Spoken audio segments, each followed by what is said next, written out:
Hello, magandang hapon po sa inyong lahat.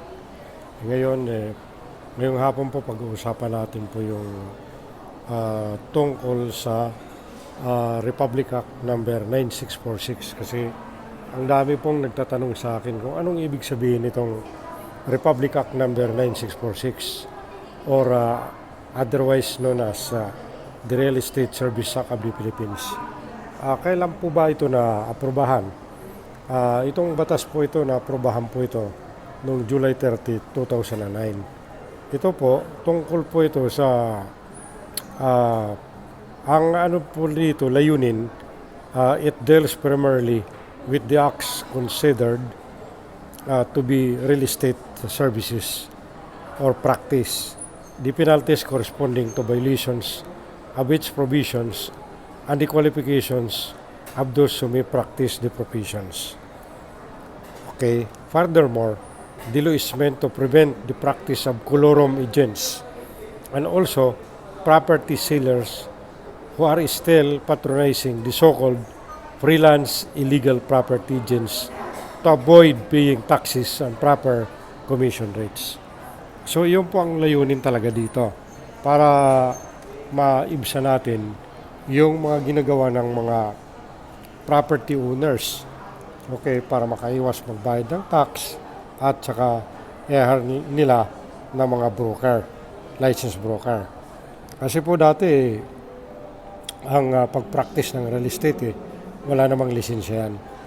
Okay, nasa ano po yun dati, Department of Trade and Industry. Ngayon po, effective nung na-aprobahan ito July 30, 2009.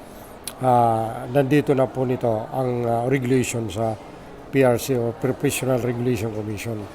Bago ka makapag-practice ng tawag dito ng real estate, magbenta ng properties na hindi sa'yo, kailangan mo po na mag-aral ng Bachelor of Science in Real Estate Management for 4 years po yun, at saka pumasa ng Professional Regulation Board Exam for real estate board exam.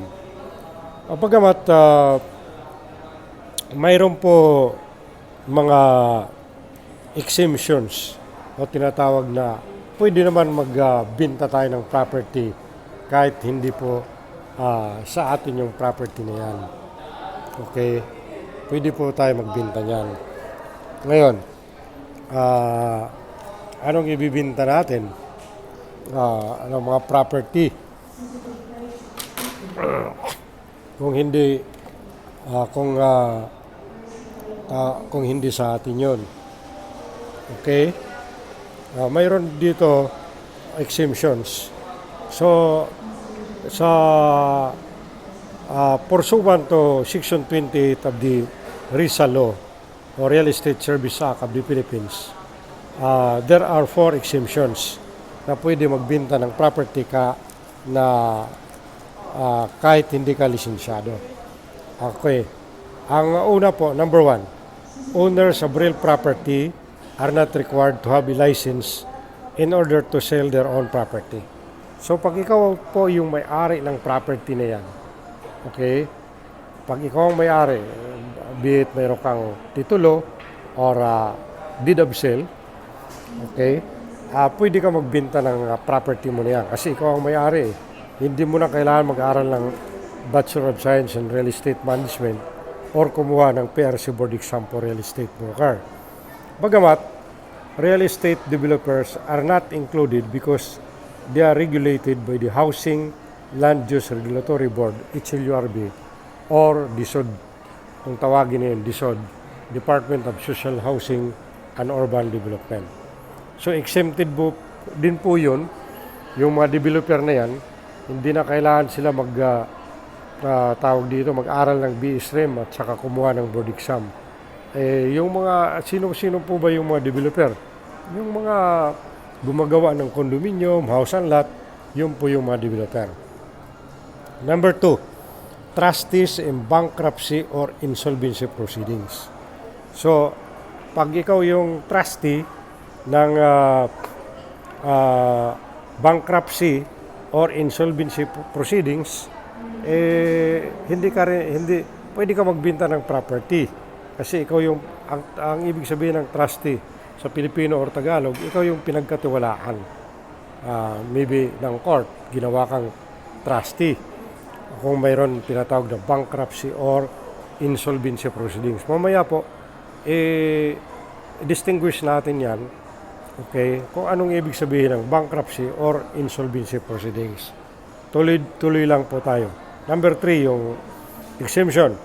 People who act pursuant to court orders and duly constituted attorneys that are authorized to negotiate the sale, mortgage, lease, or exchange of real estate. So, hindi na rin dapat kumuha ng BS REM or board exam pag ikaw, pinagkatiwalaan ka ng korte. Pursuant to court orders and duly constituted attorneys. Ikaw ay inauthorized to negotiate the sale. Okay? Mortgage, sanla, lease, papahan, or exchange of real estate. Okay? Pwede ka makipag-exchange sa real estate. Last one, number 4.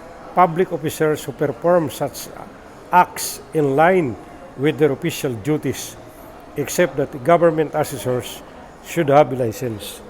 Mayroon po tayong mga government officers na ang tawag doon public officers na pwede sila magbenta ng property kahit wala silang lisensya as a consultant, okay, assessor or tawag dito yung broker. Pero pag assessor ang pinag-usapan, kailangan po talaga sila lisensyado kasi mayroon po din PRC board examinations for assessors. So, lagi po natin tandaan, pag ikaw yung may-ari ng property na yan, hindi mo na kailangan kukuha ng Bachelor of Science in Real Estate Management at saka board examination. Okay? So, ano naman po ang pagkakaiba ng insolvency at saka bankruptcy proceedings? Okay, insolvency, pag sinabi po natin insolvency, it is a financial state in which a person cannot meet debt payments on time.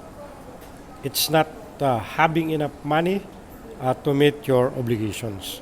Pag sinabi natin po yung tao insolvent, hindi na po, kunyari mayroon siya pag nag-promise siya na to pay his debt or loan this coming March 31, 2024. Okay. Pagdating ng March 31, kunyari 1 million, pagdating ng March 31, 2024, 500,000 lang yung pera niya, so hindi niya na-meet yung obligation niya. Hindi nangulugan na wala siyang pera. Compare po dito sa bankruptcy. Anong ibig sabihin ng bankruptcy? It is a legal process declares that he or she can no longer pay back his or her debts to creditors. Okay, maliwanag po dito sa bankruptcy. Kunyari, mayroon kang pagkakautang na 1 million by March 31, 2024. Pagdating ng March 31, 2024, wala ka talagang pera na 1 million. Okay? Bankrupt ka, kahit nga sabihin natin 150,000, 100,000, wala ka talaga pera kasi bankrupt ka. So, yun ang pagkakaiba. Ang insolvency at saka bankruptcy. So, sana po napulutan natin ang aral. Yun lang muna po ang inyong kaibigan po ito, si John Malubago. Isang licensed professional real estate broker.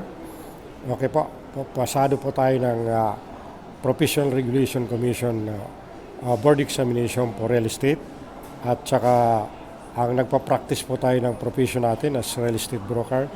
At the same time, sa ngayon po, sa kasalukuyan,